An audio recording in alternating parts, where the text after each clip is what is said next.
नारायण नारायण। आज का विषय है नाम स्मरण जैसा दूसरा कल्याण नहीं। एक भला आदमी मुझे मिला और उसने कहा, भगवान को देखने की इच्छा होती है, क्या आपने देखा है? मैंने कहा, हाँ देखा है। उन्होंने पूछा, क्या मैं देख पाऊँगा? मैंने कहा, देख पाओगे, किंतु इन आँखों से नहीं। भगवान को देखने के लिए विशेष दृष्टि लगती है। आज हमारी वैश्विक दृष्टि है। ऐसी दृष्टि भगवंत के लिए नहीं होती। यदि आप भगवान को देखना चाहते हैं तो एक उपाय है, भगवान के नाम स्मरण में तल्लीन हो जाना। नाम स्मरण के सिवाय कोई अन्य मार्ग नहीं है।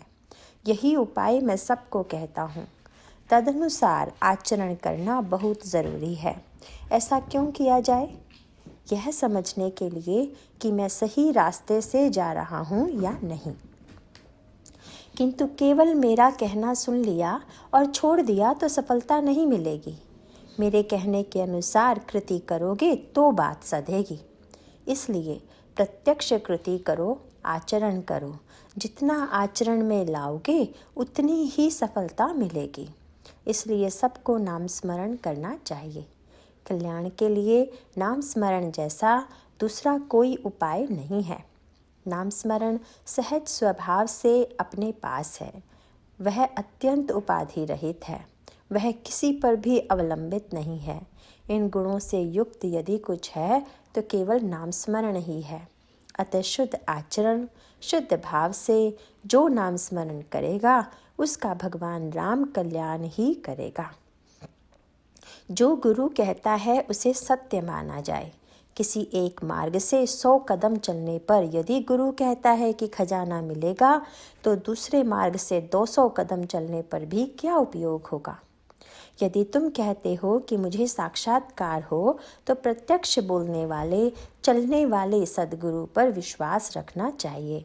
उन पर विश्वास नहीं होता तो परमात्मा का दर्शन करा देने से भी क्या लाभ होने वाला है? यदि आम चाहते हैं तो गुठली बोनी चाहिए। सद्गुरु जो कहते हैं उस पर पूरा विश्वास चाहिए। मन चंचल होना ही नहीं चाहिए। हमें गुरु से एक रूप हो जाना चाहिए। नाम स्मरण के अलावा कोई अन्य कल्याणकारी बात हो ही नहीं सकती।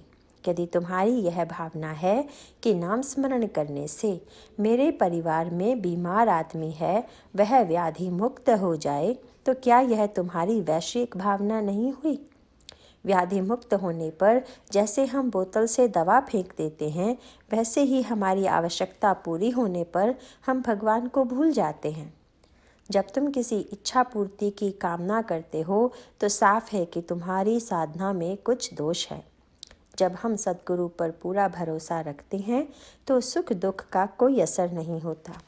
जब कोई बड़ा अधिकारी घुल मिलकर बालकों के साथ खेलता है तो वह उन्हीं के साथ मिल जाता है। वह उन्हीं में से एक हो जाता है। हमें भी व्यवहार में वैसा ही आचरण करना चाहिए। गृहस्थी तो दिखावा मात्र होनी चाहिए। गृहस्थी का असर भीतर नहीं होना चाहिए। भीतर हृदय में तो भगवान का ही निवास होना चाहिए। नारायण नारायण।